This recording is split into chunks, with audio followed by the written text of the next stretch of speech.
Kicked out at 19, blamed for a theft. 4 years later, my grandfather exposed their lies, and I became the heir to everything they tried to take. There are nights that change you forever. For me, it was Christmas Eve 4 years ago, wandering down a silent street with nothing but a duffel bag and $80 in my pocket. Funny how something like getting kicked out by your own family can burn that image into your mind, right?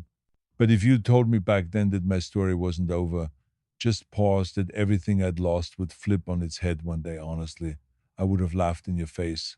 My name's Liam Carter, and tonight, for the first time in years, I'm going back to the place I swore I'd never set foot in again. Not as the scared, desperate 19-year-old kid they threw out, but as someone who survived, built a life outside their reach, and, as fate would have it, comes back with a truth bomb no one's ready for.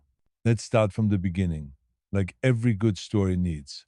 Before the accusations and the tears, before I learned how cold a family can really get, there were years of pretending we were normal. My mom, Vanessa, picture perfect, obsessed with her image. My sister, Rachel, she could do no wrong. Drama queen with gold star status. And my dad, Gregory, loud in court, silent at home, siding with whatever my mom and Rachel said. That leaves me, the background character in my own house. I spent December hiding away, burning midnight oil over scholarship apps and e-commerce business streams, sneaking into Gregory's office after everyone was asleep just to use the printer. It was almost peaceful, at least, until that night. When you're the family's scapegoat, you get good at dodging drama. But even I couldn't dodge what was coming. I had no clue that by the time the Christmas tree twinkled and the carol started playing, everything I knew about family, trust, and betrayal would go up in smoke. But here's where things get interesting. Growing up in my house was less Home Alone fun and more walking on eggshells with bonus party tricks. See, my mom, Vanessa, ran our home like a one-woman show. Every surface sparkled, every decoration Twitter-worthy, every family photo a performance for relatives who barely cared. You'd think that would make Rachel and me allies, but it was the opposite. Rachel, my younger sister, got what she wanted, whenever she wanted. And if she didn't, well, chaos. Spoiled? Sure. Theatrical? She made drama look effortless. Her favorite hobby, though, was taking jabs at me. If I tried to keep the peace, she called me boring. If I snapped back, she'd play the victim, and Mom would back her every single time. My dad, Gregory, the hotshot attorney, acted like he had no dog in the fight. In court, he was a legend, but at home, silent as a stone. If Vanessa rolled her eyes at me, he'd sigh and go along. If Rachel blamed me for things missing or broken, he nodded and stayed out of it. So I learned my place. Invisible unless needed, ignored when things got messy. But it's not like I was a slacker. That December, while everyone else scrolled through Instagram and gossiped, I was raising deadlines for scholarship applications and mapping out this tiny e-commerce idea I hoped would help me get out.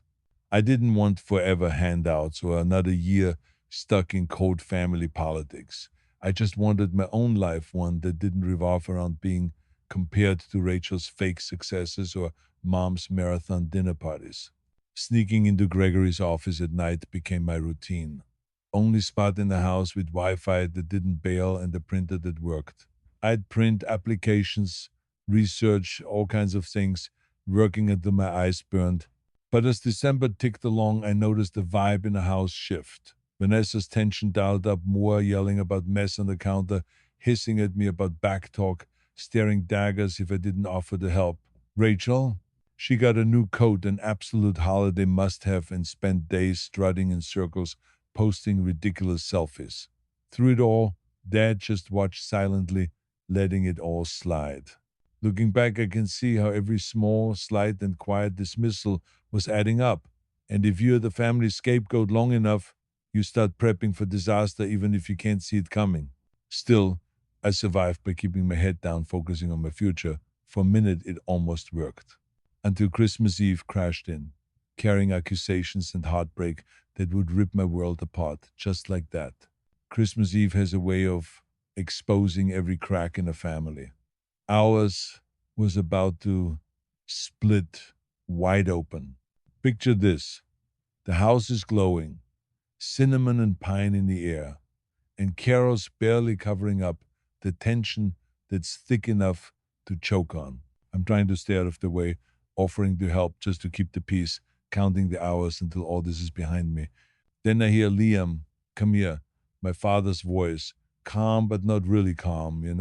He's standing by the living room, and my gut tells me nothing good is coming. Where is it? He says, staring right through me. I blink. Where's what? Now the whole room's buzzing, everyone on edge.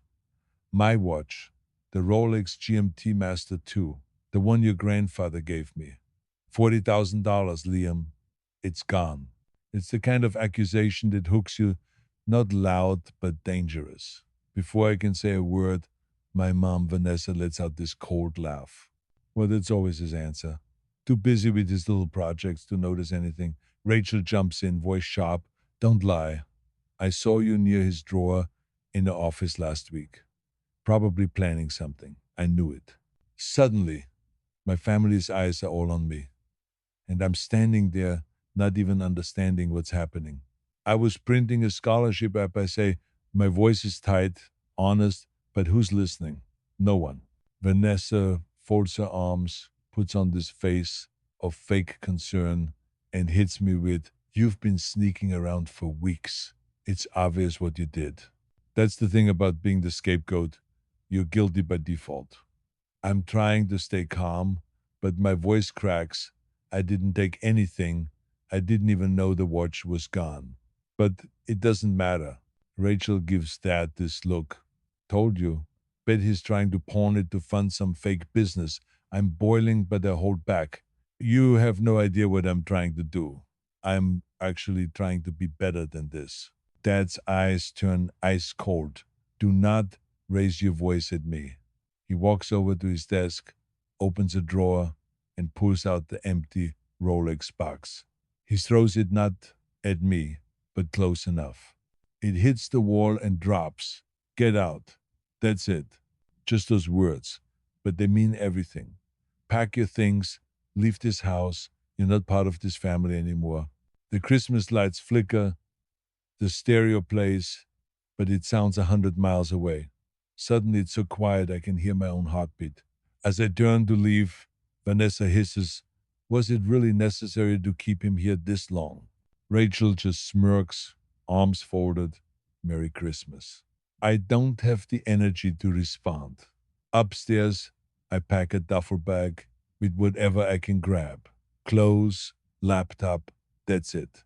I walk out the door, and before I make it to the sidewalk, the porch light flicks off behind me. Like they can't wait to be rid of me.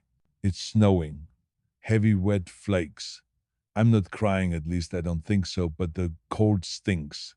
I start walking, head down, barely noticing the world around me. Every house I pass is full of laughter, light, warmth, holiday magic for everyone but me. My phone in my pocket buzzes a message from Sam, a classmate who barely knows me, but it's the only lifeline I've got. You can crash at ours if you need. It's not much, but it's everything right now. Sam's family lets me in, hands me food, but I see the worry in their eyes. I spend the night on their couch while they open presents, and I feel like a ghost. The next morning, I slip out before anyone wakes up. For weeks, it's one borrowed couch to the next. People try to help, but sympathy fades quick. Eventually, the hints come in. We need space. Families visiting. Maybe stay somewhere else next week. By January, I'm out of places. The streets frozen. Some nights I sleep in the back of a car, bus stops, wherever the walls will hold back the wind. Hunger, you learn to live with it. One night, desperate, I try to sneak back to the garage at my old place for my laptop, but they've called the cops on me. And Officer Hayes looks tired as he tells me, stop trying to fix what's broken. If you want a future, build your own. He lets me walk away. I never go back. If you've never had to build a new life from the dirt up, Let me tell you, it's nothing like a movie montage. There's no rousing music or easy wins, just long days and even longer nights. After I got kicked out, every day blurred into the next. It was nothing but survival. Where can I sleep tonight? Can I afford a burger or should I just save the cash? The first few nights, friends like Sam and a couple others offered their couches, but hospitality wears thin, especially in the real world where people have their own problems. By week three, I'd rotated through every friend who even halfway trusted me. At that point, I started cycling through public libraries and bus stops during the day and sleeping in the back seat of my second-hand car at night, that is, after I finally managed to earn enough to buy one, with the change I scraped from odd jobs. Food was whatever I could get, sometimes a sandwich offered by Sam's family, sometimes nothing at all. I go to gas stations late at night, stretching a bag of pretzels over an entire weekend. It didn't matter. The main thing was I was out. I was finally free from the accusations, the blame, the feeling that I had to justify even my breathing. But freedom is heavy when it's mixed with loneliness. Every cruel post Rachel put up online, every family group photo with me cropped out, it stung. Vanessa kept up appearances, her social media full of banquets and perfect tablescapes, crafting a life where I didn't exist. That, silent, not even a text. I started working every job I could find, washing cars, stocking shelves, even a few gigs helping out at a mechanic's shop. Sometimes it hurt so bad I wanted to quit. But I kept going, stubborn. One more day, I'd tell myself. One more dollar saved. When I'd saved enough, I bought that junky car. Not much to look at, but it was mine. It meant I could drive to jobs further away, maybe even sleep without worrying someone would kick me out before dawn. Aunt Beatrice was the light I didn't expect, Gregory's sister, the family black sheep who never played by the rules. She found me huddled in the library one afternoon, set down a coffee, and just said, "You want a roof? You help with groceries. No charity." That arrangement saved me. It was rough, odd jobs, early mornings, hand-me-downs for clothes, but it was honest. And every day while Vanessa and Rachel posted about their fancy trips, I taught myself coding from free online classes, watched digital marketing tutorials on YouTube, built my own rickety little e-commerce site, and hustled every chance I had. The bitterness faded, replaced by sheer willpower. Rachel's digs and Vanessa's perfection, they started to matter less. I was busy learning who I could be without all that noise. Spring came, the weather warmed up. I landed a small scholarship, not enough to fix everything, but enough to believe I wasn't just unlucky. I grew little by little. I watched as my classmates graduated and posted about their lives, and I felt a pang. But I told myself, you're not done yet. Sometimes, late at night, I'd drive past my old neighborhood, that house, still full of light. I'd remember every word, every slammed door, and it hurt. But the pain was becoming history, not a wound. When I heard that Grandpa Edward wanted me at his birthday, all those old wounds threatened to open. But something stronger told me, you built this far on your own. Maybe it's time to find out what happens next. The grind became my new normal. Every morning started before the sun, me slipping out of Aunt Beatrice's guest room, punching in at the car repair shop with hands that didn't know a socket wrench from a spatula. That first week, I thought I'd never get the grease out from under my nails or the ache out of my back. But for the first time in my life, the pain, the exhaustion, they were mine. Not handed down by someone else's bad mood, not punishment for speaking up mine. From honest work, it wasn't glamorous. No way. Some days, I'd come home with barely enough energy to heat up ramen, my clothes reeking of oil. But with every payday, I tucked a few dollars away. I drove deliveries at night, took every spare shift the shop would give. The grind wasn't about pride. It was survival, pure and simple. Still, something in me wanted more, wanted to prove their words wrong. On my breaks, surrounded by the sleep-deprived rumble of mechanics and the clatter of tools, I'd pull out my phone and binge free YouTube coding tutorials, HTML, CSS, digital marketing. I barely knew what those words meant. But I figured if the world had tossed me out, I'd find a door somewhere else. Some nights, I'd fall asleep in the car behind a 24-hour grocery store, my laptop glowing beside me, scribbling down business ideas between shifts. Every cruel headline my sister posted, every picture-perfect family dinner Vanessa shared on Instagram, that stuff hit hard. The bitterness was there, sure, but every dig, every deadweight comment, every birthday party I watched from across town just lit another fire under me. It was fuel. I tell myself, if you're going to insult me, at least spell my name right. Spring bloomed. Suddenly, all those late nights learning, all the cents saved, came together. I launched a tiny e-commerce store. It barely sold anything at first. A shirt here, a phone case there. But seeing something with my name on it, even if it was clunky, even if it failed, that was everything. For the first time, I was building something that couldn't be snatched away with an accusation. Things didn't magically get better, but they got bearable. I started standing a little straighter, talking with a bit more confidence. I didn't flinch every time I saw a cop outside the garage or when someone mentioned my family's name. Beatrice saw it too. You're not their punching bag anymore, she said. You're your own. The real turning point? A scholarship letter. Plain white envelope, no fuss.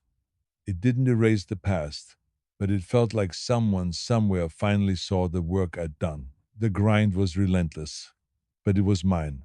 Rock bottom wasn't comfort, but it was honest. Nobody could take that away. 4 years slipped by faster than I ever expected. If someone had told me I'd ever set foot near my childhood home again, I would have bet my last dollar against it. But that's life, isn't it? Just when you think you've locked the past outside, it knocks right on your door with a handwritten invitation. It came on a dreary Thursday afternoon, one of those days that makes you nostalgic by accident. Grandpa Edward's card stood out from the usual stack of bills and ads. Heavy paper, confident script. I'd know anywhere. I'd like you at my birthday, Liam. Please come. It took me a while to believe it was real. You'd think I'd be excited. Instead, my hands shook as I read those few words over and over. In my mind, I pictured walking up to that house, the old brick steps and flickering porch light. I imagined Vanessa's face, Rachel's cold smile, Dad's stony silence. Every memory from that Christmas Eve came rushing back. I told myself, you don't owe them anything. But Edward had never turned away from me. Even when things were ugly, he sent birthday cards, little handwritten notes with cheesy jokes, sometimes a check for groceries I'd never cash. When my scholarship award hit the news, he was the only one who reached out, writing, I knew you'd do it. Proud of you. Always. It was his letter that made me pause, made me wonder if it was time to finally face the ghosts. For days, I went back and forth. A part of me was still that 19-year-old, hurt and angry. But the stronger part, the version I'd built from scratch, wasn't scared anymore. I could handle a room full of whispers, cold shoulders, even outright hostility. Because this time, I wasn't coming back empty-handed. I had grown. I'd survived. The worst they could do was try to ignore that. The night before the party, I cleaned up my old car, ironed the shirt, and told myself, you don't have to prove anything. You're just there for Edward. But deep down, I knew it was more than that. I wanted closure. Maybe part of me still wanted them to see the truth. As I pulled into the neighborhood, the streets felt smaller than I remembered. Every step toward the door, my chest got tighter. But fear wasn't in charge, now I was. I rang the bell, bracing myself not for fight, but for whatever would come next. Because for the first time, I wasn't coming back as their scapegoat. I was coming back as me. Walking into my childhood home felt like stepping into a time capsule, but this time I walked indifferent. The living room was loud with laughter and wine, soft music humming from speakers hidden somewhere in the walls. I kept my head up, scanning for familiar faces. Some smiled, more just stared. Vanessa spotted me first, and her painted-on grin vanished. Well, she said, her glass raised as a shield. Look who finally showed his face. I kept my voice even. Happy birthday, Grandpa. Rachel sailed in behind her, decked out head to toe in luxury. Honestly, I thought there was no way you'd come. Guess I owe Mom $20. I shrugged, not taking the bait. At the center of it all, Grandpa Edward was surrounded by friends, just waiting for a quiet word. So I found him, and with a smile as real as the days long, he whispered, "Don't go anywhere until the toast." The tension in the house was a living thing, crawling around corners and lurking in glances. Vanessa introduced Rachel like royalty, dropping entrepreneur in every sentence, even though her so called influencer gig had flopped years ago. My father didn't say a word. For him, I was a ghost in a room there, but invisible. Finally, the sound of a spoon tapping a glass cut through the noise, and the conversation stopped.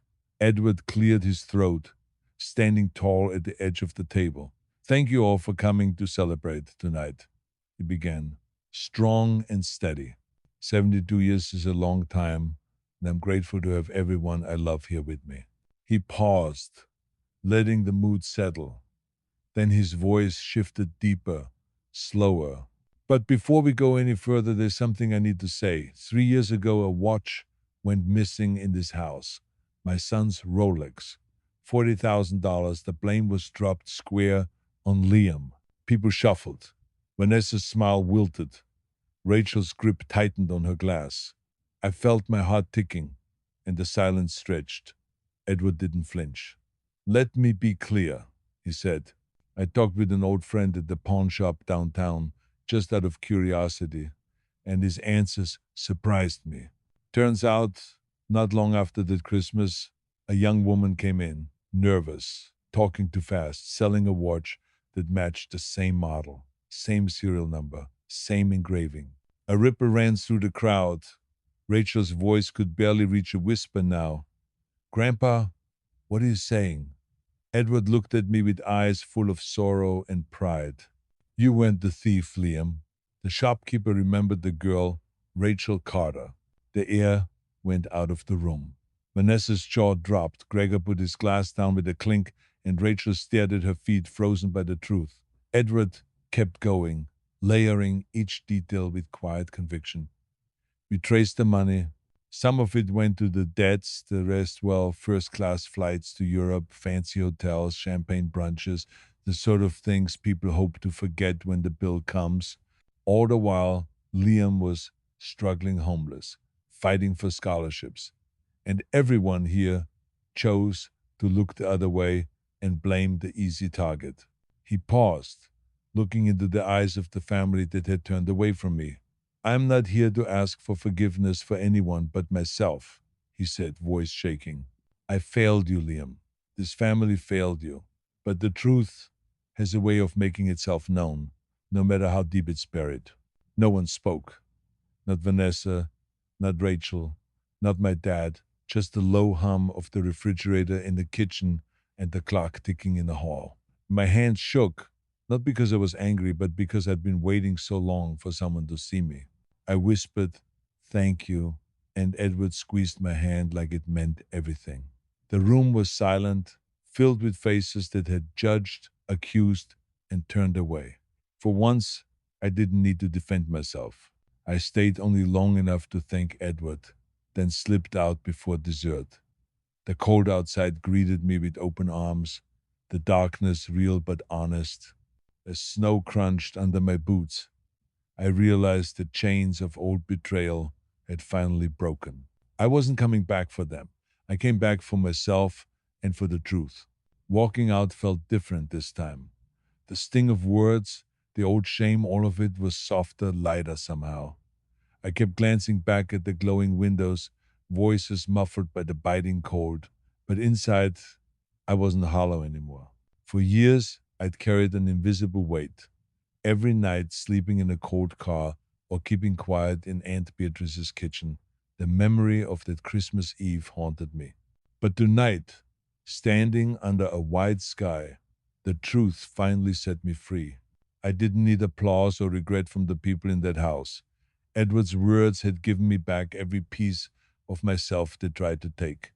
I realized real freedom isn't getting even, it's letting go.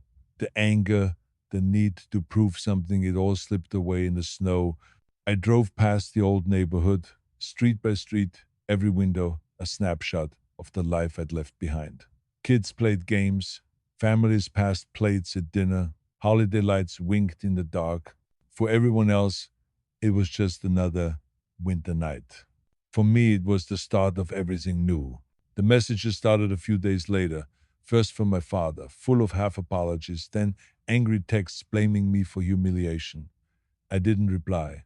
I'd spent enough time trying to earn their acceptance. Instead, I found a quiet cafe near the library and agreed to meet Dad once. He looked older, tired, his apology thin and uncertain. I thought I was doing what was best, he said. I believed the lies, but I regret it all. For a moment, I wanted to reach out, say something to fix it. But I just told him the truth. What hurt wasn't just losing the watch or the house, it was knowing I was alone.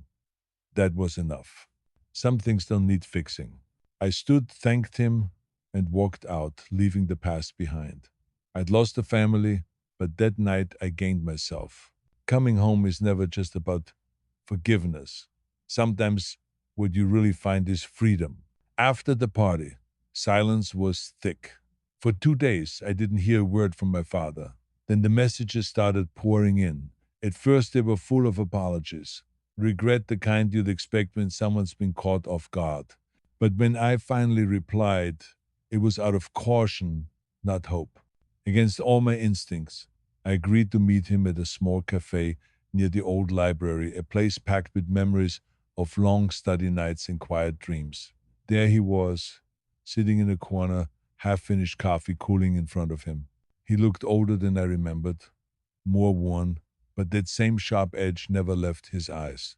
Liam, he said as I sat down, like we were old friends catching up, I appreciate you coming. I nodded silently, bracing myself. I owe you an apology. I was wrong about the watch, he admitted, voice low and steady, and a lot of other things. I thought I was doing what was best. I believed what Vanessa and Rachel told me, and I let anger dictate my actions. I failed you as a father.